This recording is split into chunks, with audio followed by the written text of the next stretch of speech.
Back in 9th edition, the Leagues of Votann launched with what some folks were calling half an army. Only a handful of units and a handful of playstyles were available to them, and that didn't change much in 10th edition. Well, consider this Leagues of Votann Part 2, introducing a bunch of new units, new detachments, and new faction rules to change up what it means to be just a little guy in space. I'm salt mining stout enjoyer Campbell McLaughlin, and today we're reviewing Codex Leagues of Votann. And before we get started, I see you down there thinking you're so clever typing that rockin' stone comment. Nobody's ever heard that one before. May as well get a diggy hole in there while you're at it. Jeez. Nah, I'm kidding. Go off, kin. We'd like to thank Games Workshop for providing us with a review copy of the Codex. For detachment focuses, Codex reviews, and hobby tutorials, subscribe to us here on YouTube. To read more, go to Goonhammer.com. Link in the description. Everyone's favorite legally distinct space dwarfs have received a ground-up rework in this codex, with a new army rule and reworked datasheets for almost every unit in the army. We think the following are 5 standout features of this book. Judgment tokens are out. A long controversial mechanic that led to a lot of bad feelings at the table has been retired of a new currency mechanic, yield points. And those yield points are in. By holding objectives, Votann armies can rack up yield points, a resource that grants army-wide bonuses or that can be spent to power up some abilities and stratagems. The new units are solid. Steeljacks appear to be one of the standout units in the new book, and there are a number of different ways to use them. The new characters are pretty good, and we're big fans of the Capricus. God, what a cute little hover Hilux. The casino is closed. The Votann have decided to cash out of the casino, so the days of sustained hits D3 on the SP Heavy Conversion Beamer and the High-Las Beam Cannon for the Land Fortress and the Sagittar, respectively, are done. However, they've picked up some power in other areas, like the Conversion Beamer on the Hecaton now firing 4 shots, and the Magna Cannon firing 2. It's gonna make them a bit more reliable overall. Lost wounds. Berserks and Thunderkin both lost a wound, and even with better saves, toughness, and feel no pain rolls, those units are both going to be a little less durable than they were. Army rules. As we mentioned, judgment tokens are gone. In their place is a new rule, prioritized efficiency. Leagues of Votann armies give their units one of 2 abilities, hostile acquisition or fortified takeover. Which of these abilities is active will change depending on how many yield points the Leagues of Votann player has. Your units start the battle with hostile acquisition until the start of your next command phase. At the end of your command phase, if you have fewer than 7 yield points, your units remain in hostile acquisition until the start of your next command phase. At the end of your command phase, if you have 7 or more yield points, your units have fortified takeover.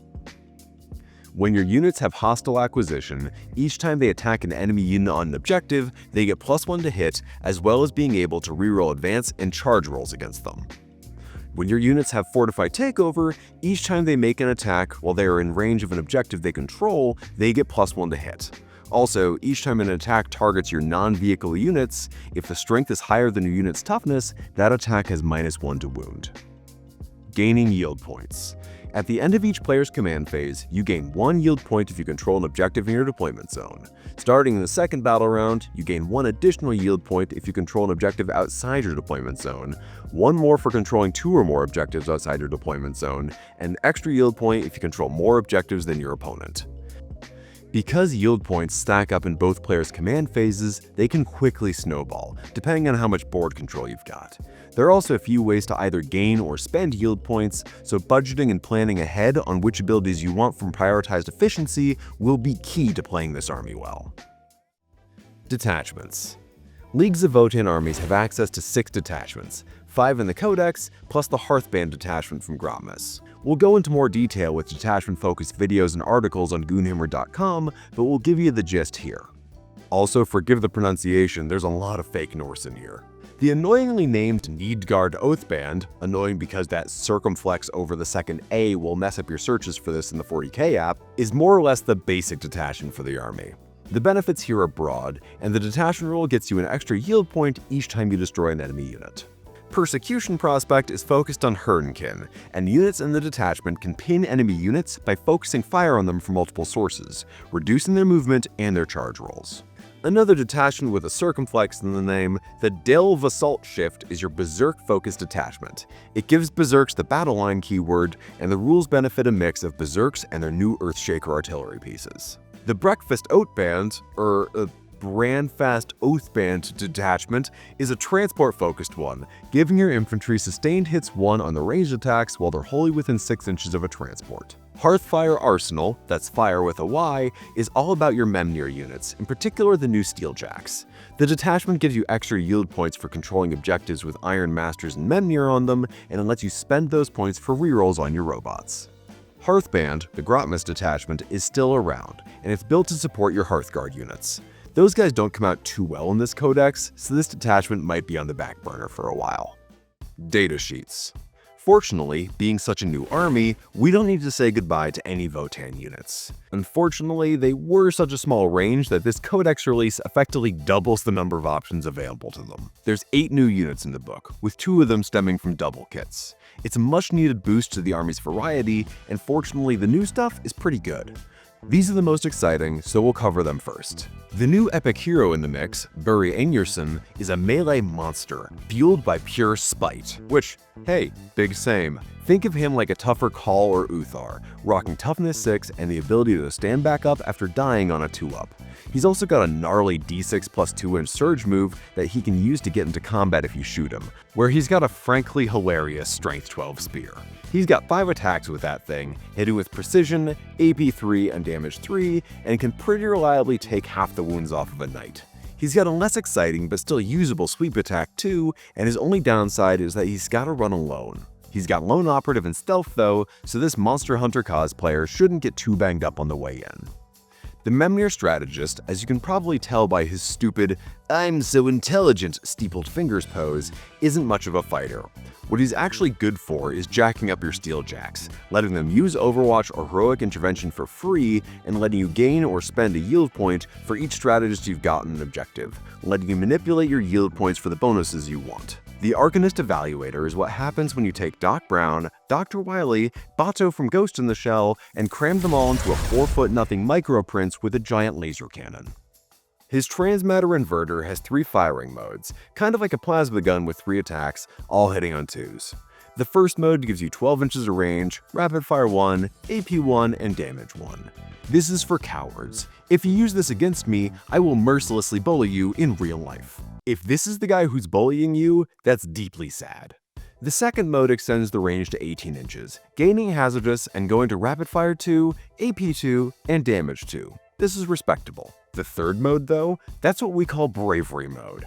Not only does the range go out to 24 with Rapid Fire 3, AP 3, and Damage 3, but you subtract 2 from Hazardous tests when you fire. This wackadoo gun is also probably why this guy has both Deadly Demise and Lone Operative when he's within 3 inches of other Votann units. I mean, would you want to stand next to little Mr. Flux Capacitor Disaster when his gun goes nuclear? This lovable little idiot can also spend a yield point to get sustained hits 1, and gets 2 yield points back if that destroys a unit. As a po-faced Marine player, I'm genuinely jealous of how wild this little guy is. There's 2 flavors of Ironkin Steeljacks, either with heavy Vulcanite disintegrators or the far less creatively named with melee weapons variety. They're both rather good, so if you wanted to get Steeljacked up and max out a list with 36 of these Robo-Pals, you certainly could. Both types have a standard 5 inches of movement, toughness 6, and a 2-up save with a beefy 3 wounds. The shooty version of this unit packs heavy Volkite disintegrators, 24-inch guns that fire 6 shots at strength 6, AP 2, and damage 1, hitting on a 4-up with devastating wounds. That's pretty nasty! On top of that, when they fire Overwatch, they hit on 5s or on a 4-up if your army is in the Fortified Takeover mode. That's very good, and an obvious combo with the Memnir Strategist, who gives you a free fire Overwatch stratagem once per battle round, and the ability to easily manipulate your yield points. Their Thane's Primarch Crest Wargear gives the squad precision when firing at targets within range of objective markers when they score critical wounds too, so those devastating wounds are going to be sniping characters out of units without much issue. They're not worth writing home about in Melee, but that's not where you want them anyway. This is the unit most of our team are most excited about, as it's a great datasheet with tons of utility that only gets better with a Memnir or in detachments like the Hearthfire Arsenal. The choppy version of Steeljacks come with plasma swords and autarch pattern bolters. The swords give them 6 attacks each, hitting on 3 up at strength 6, AP 2, 1 damage, and they can swap their swords out for concussion gauntlets, dropping to 3 attacks hitting on 4 up, but at strength 10, AP 2, and 2 damage, a worthwhile trade-off most of the time. They have the same Primarch crest ability as their shooty brethren, giving them precision on critical wounds. No devastating wounds in melee though.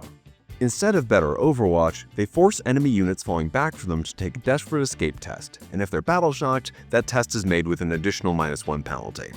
Let's just say that's less good. They're not quite as spicy as their shooty variant, but still hit harder than Hearthguard and benefit from a tanky datasheet. The gauntlets are also probably the better pick. Ancient squat players who miss their mole mortars get them back in a big way with Chthonian Earthshakers, which shoot cute little burrowing shells that drill under the enemy before exploding. They come in units of 2 at toughness 6 and 6 wounds, but you hopefully aren't exposing these guys to too much fire. What actually matters is their artillery drill. Artillery? That sucks to say. Which has 2 options you can equip the unit with. Both have blast, heavy, and indirect fire, hitting on a 5-up. Breacher Ordnance shells go 24 inches and do d6+1 shots at strength 10, AP 1, and 2 damage. Tremor shells, meanwhile, go 36 inches, fire d6+4 shots at strength 6, AP 1, and only do 1 damage.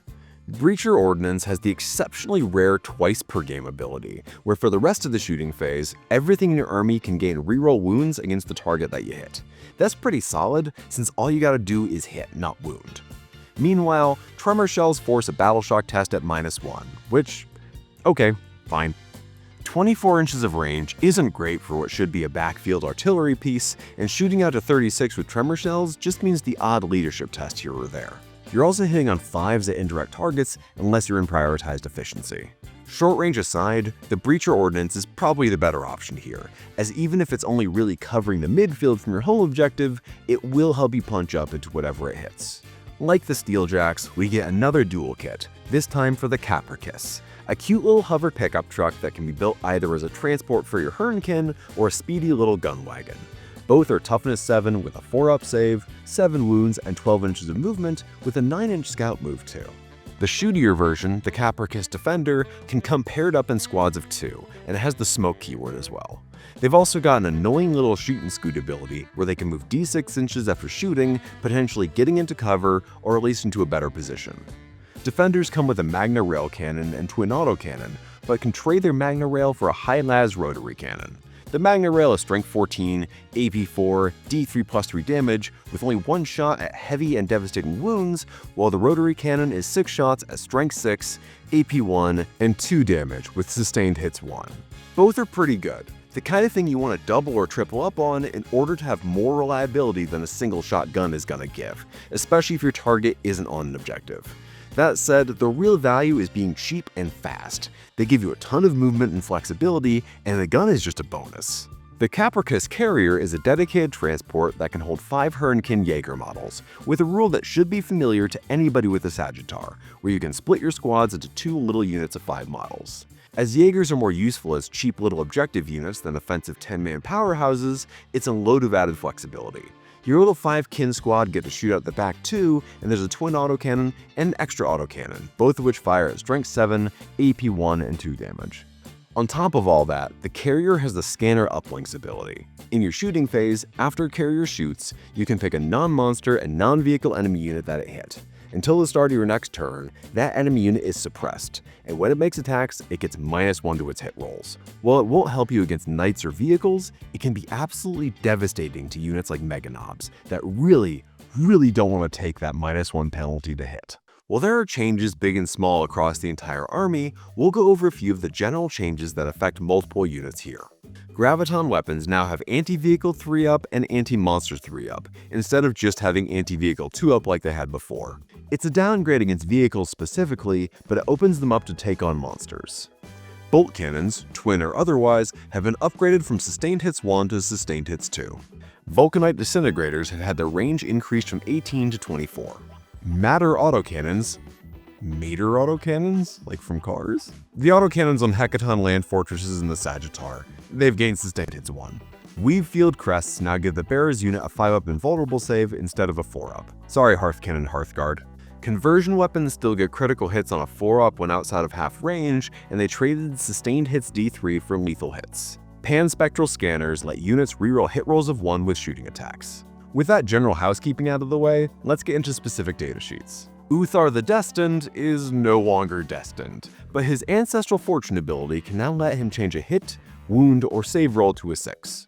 It just costs a yield point now. Since judgment tokens are gone, Grim Efficiency is now a command point discount for a friendly unit within 12 inches. He's the only way to get a command point discount in the army, so expect to see him a lot. Vikal's Grim Efficiency has been replaced with Seized Opportunity, which generates a yield point once per phase when the Call's unit kills an enemy unit. That's a smidge more likely now that the Mass Gauntlet weapon is AP-3. The Grimnir's Fortify ability now gives their unit a 5-up Feel No Pain. They can still only join Hearthkin Warriors though, who already have a Feel No Pain, so they're a little redundant. The Brokier Iron Master could already fix vehicles, but they can patch up Steeljacks now too. They also let their unit reroll wound rolls of 1 instead of giving them a bonus to hit, and have Lone Operative when they stand within 3 inches of a vehicle or Steeljack unit, similar to most other repair units out there. Their Ironkin Assistant only has 1 wound now too, for whatever reason. The Einhir Champion now gives their unit +1 to advance and charge rolls instead of rerolling charge distance, and both of their melee weapons went up to AP-3, making them a little nastier in melee. Hearthkin Warriors got some much appreciated streamlining.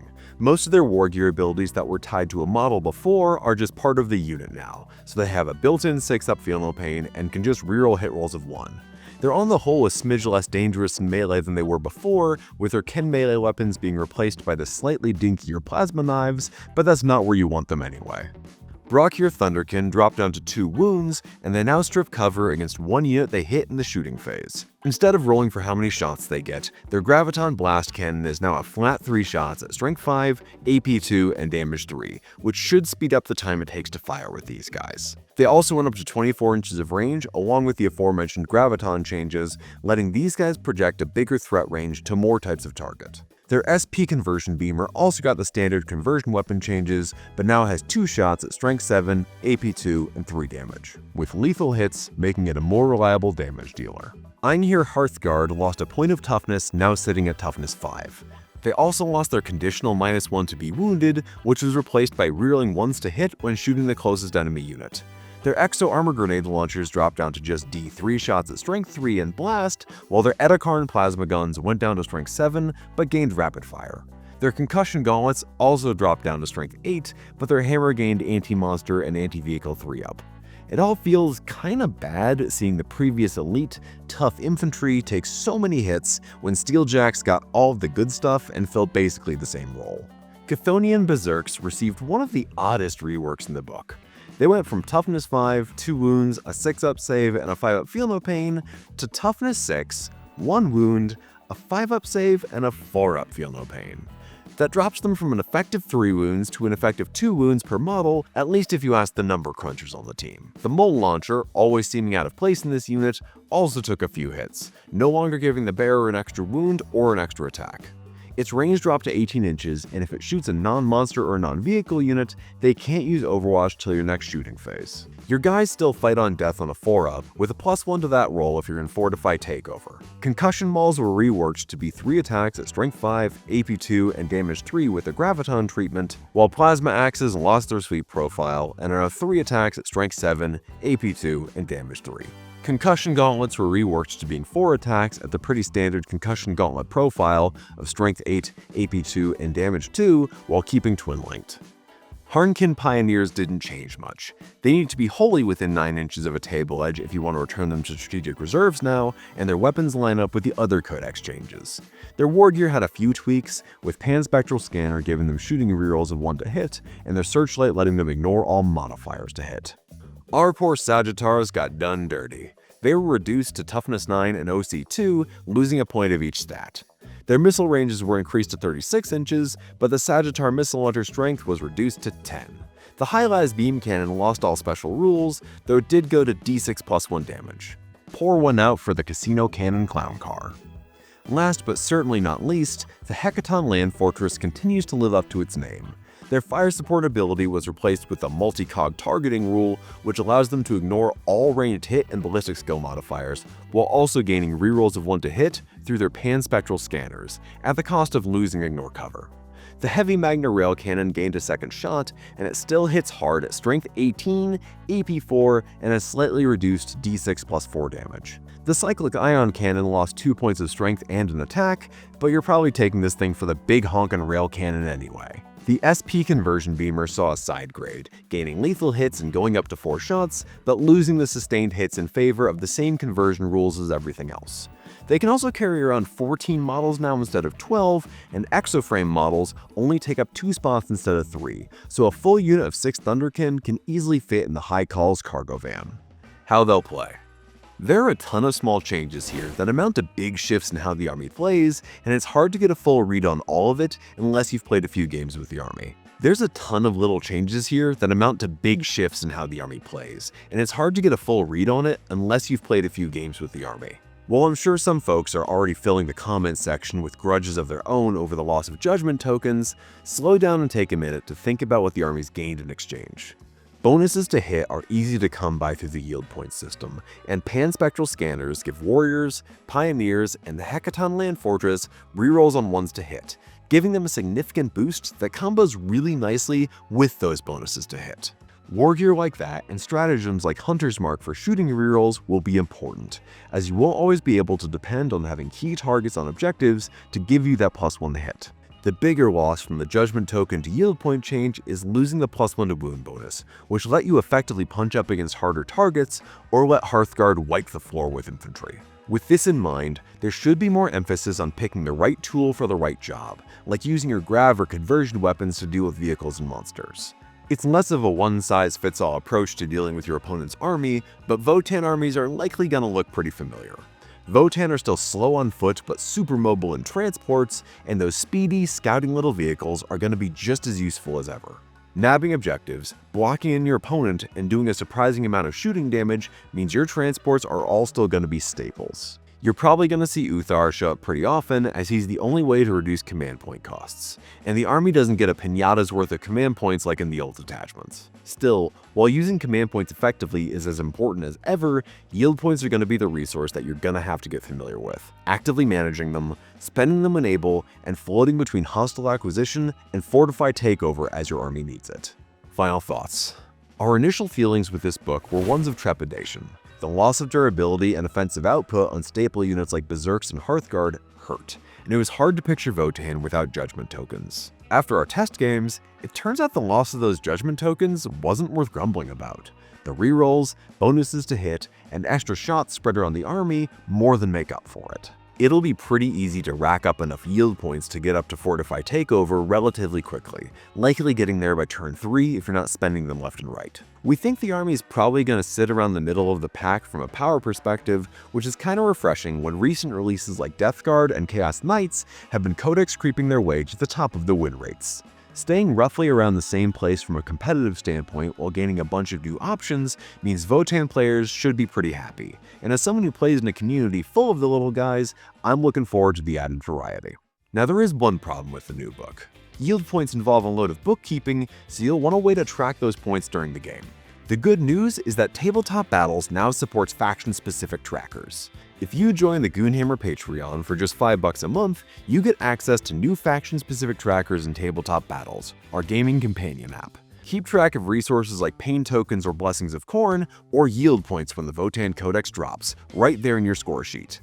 Head to your app store of choice and download Tabletop Battles today. If you want to read more about the Leagues of Votann, head over to Goonhammer.com. If you want to keep up with our YouTube channel, we'd love it if you hit that subscribe button, and you can support us on Patreon for Discord access, exclusive podcasts, and cool features in our apps like we just mentioned. I've been Callbell McMemnir, reminding you that here at Goonhammer, we stand a short kin. Thanks for watching.